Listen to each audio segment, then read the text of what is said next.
3 months ago, before the guy from CETA came on, I said, why don't you speak forward? Hi, I'm Jason Kitcat. I'm the Foundation Coordinator at the Open Knowledge Foundation.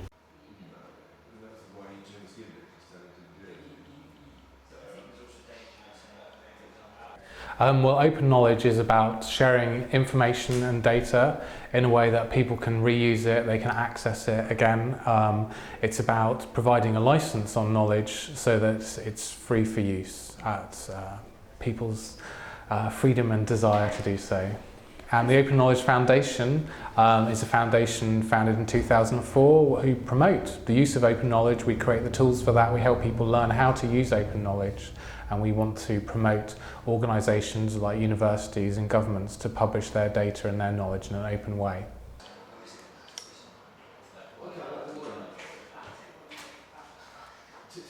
Many of the constraints are about perception and past practice. So we always used to do something in a certain way, say publish it in a restricted journal.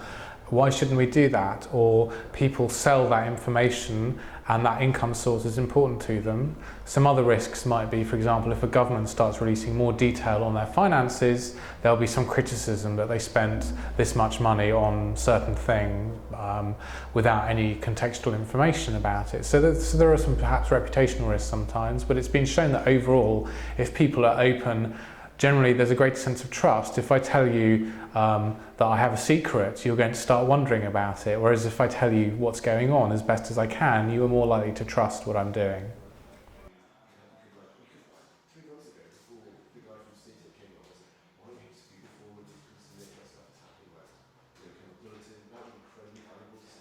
Well, I think scraping is a response to the challenges of the moment, that many people are publishing data in inconsistent ways which aren't necessarily useful for machines. So that while we might be able to see it with our eye, another computer can't understand it, and scraping is a way of getting around that.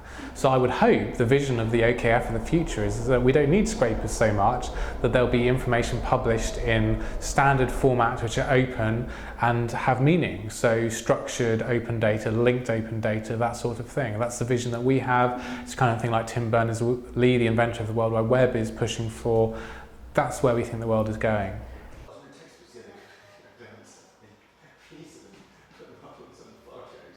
OKCon is our annual conference, and this year we held it in Berlin, and basically it's a way to bring together all the strands of our community, because open knowledge obviously is a huge thing. It goes from science to art, technology, government data, corporate information, environmental data. It's big. So OKCon's a way for us to bring all these people together, for there to be some subject-specific workshops and sessions so people can talk about their specific areas of interest, but also for the broader things. So for example, we had like Brewster Carl from the Internet Archive come and talk to us on his vision of making information available, and that touches all of us. And so it's a way to bring the community together.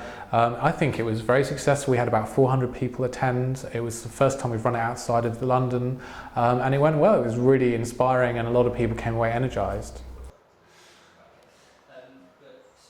We have open government data camp, which is in Warsaw later this year. We ran one in London late last year, which was also very successful, and we believe it will be the largest open government data event in the world when it happens in October.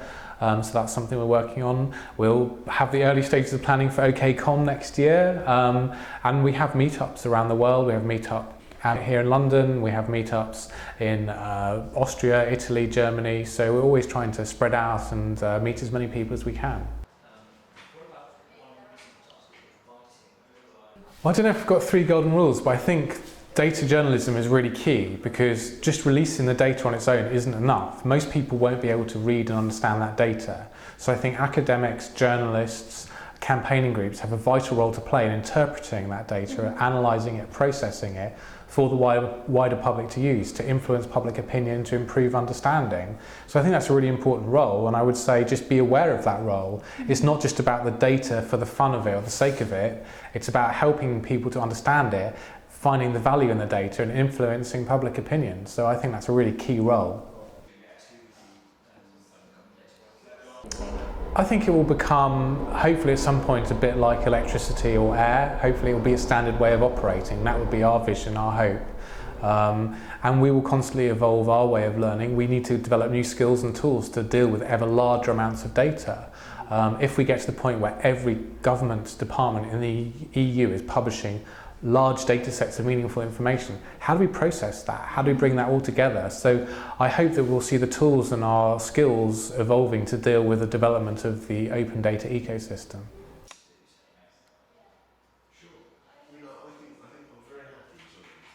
To an extent, I think it depends on which data sets you're talking about, but their laws by default are stronger on some of the release and on the copyright issues surrounding that. So governments in the EU need to do more work to just sort out the licensing issues. And we're seeing, that it's filtering down in the US. So it started nationally, we've got this different cities with their projects now, app contests and so on. It's still very early days everywhere though. I wouldn't say that the US are sort of 20 years ahead of us. They might be a year ahead of us, if that. So, we've all got things to offer and we can learn from each other. 3 months ago, before the guy from CTIP came